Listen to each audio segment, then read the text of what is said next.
in the Arctic wasteland, buried beneath 300 meters of glacial ice, lay a relic from a forgotten war. Not a war between nations, but between dimensions. They called it site obsidian. Officially, a geological anomaly. In reality, it was the last known remnant of Project Kepler, a black-budget operation shut down in the 80s after the loss of an entire research crew, and the unexplained magnetic storms that followed. Since then, the ice had swallowed it whole. But nothing stays buried forever. Dr. Ileana Creer, an astrophysicist known for her controversial research on wormholes and ancient quantum anomalies, was invited to join a private research team funded by Helix Corp. The corporation claimed they'd found a stable gravitational pocket at Site Obsidian, a naturally occurring anomaly. Ileana knew better. Nothing about this was natural. She arrived with a small expedition. Colonel Yale Hart, a former Deep Space Weapons Commander and Helix's on-site security chief, Timo Leung, a techno-savant who could code while sleepwalking, and Dr. Claire Voss, an exobioengineer with a scarred past and a haunted stare. The four had nothing in common, except for the fact that none of them were told the whole truth.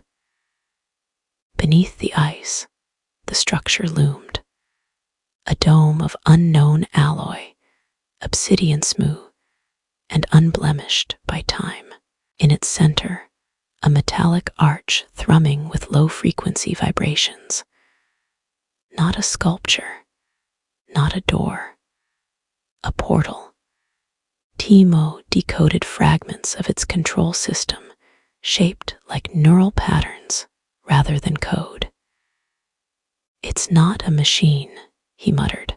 "It's a nervous system, and it's waiting." Ileana ran tests.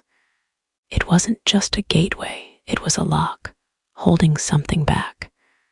A prison door, sealed by forces beyond this world. She wanted to leave. Helix didn't. The company activated the portal. Reality fractured. A blinding burst of ultraviolet light exploded from the arch. Wind rushed inward, as if Earth itself gasped. For a moment, nothing happened. Then came the sound like 1,000 insect wings, and a cathedral collapsing at once. And the first creature emerged. It didn't walk. It unfolded. Limbs that split and reformed, eyes like dripping mercury, a mouth that expanded across its body. Timo screamed. Claire fired a plasma rifle into it. Yale dragged them back. Ileana froze, watching in horror as the creature bent space around it like cloth. The portal pulsed again. More emerged. They were not just monsters. They were sentient chaos beings that rewrote physics around them. Metal rusted. Blood boiled. Language dissolved into static. Yale rallied his team, fighting through nightmarish conditions, holding ground, while Ileana and Timo tried to decipher a way to reverse the activation. In the chaos, Claire was dragged into the rift by a creature with too many hands and a human voice that mimicked Ileana's own. The team fell back to the core chamber. Half the station had collapsed. Yale was wounded, bleeding from the eyes. "We opened hell," he whispered. "We paid to open it." Ileana found the original Kepler records. Hidden in quantum-stored files was a warning from Dr. Ezra Kane, the original researcher who vanished in 1983. This is not a window, it is a beacon. We didn't discover the portal. We answered its call. And now, something was coming through. That night, Ileana and Yale shared a moment of peace, fleeting and quiet. He asked her why she never married. She asked him why he still fought after all he'd lost. They kissed, not out of romance, but the raw need to be seen before the world ended. Timo, eyes glassy from overexposure to the creature's resonance, completed a patch, a recursive feedback loop, using the portal's own harmonics. If they could overload it with the exact waveform it used to stabilize reality, it could collapse the rift. But someone had to upload the code manually. From the inside. "I'll go," Ileana said. "No," Yale said.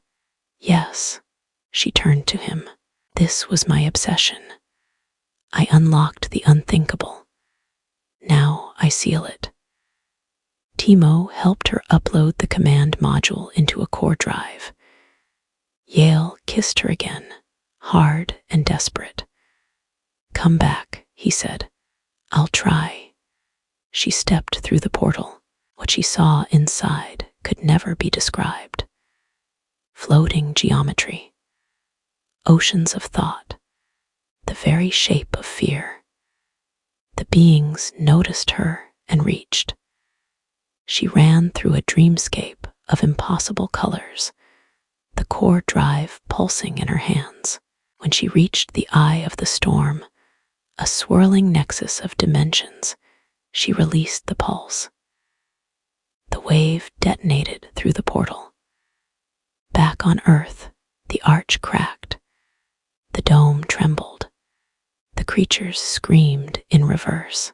One by one, they were pulled back, folded into light and vapor. Then the portal collapsed inward like a dying star, and it was silent. Yale and Timo emerged from the wreckage. Half the station had vanished into the glacier.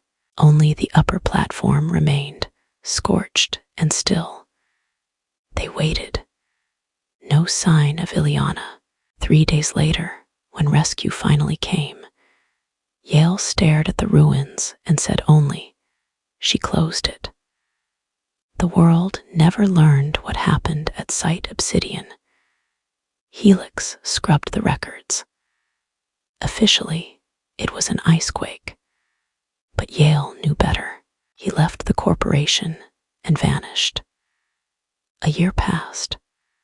One night, as Timo stared into a simulation he designed to mirror the dimensional wave patterns, a flicker of code appeared. A waveform. One no machine had written. Ilyana. She wasn't gone, just somewhere else. Watching, waiting, and in the darkest corners of the earth, something else was still listening.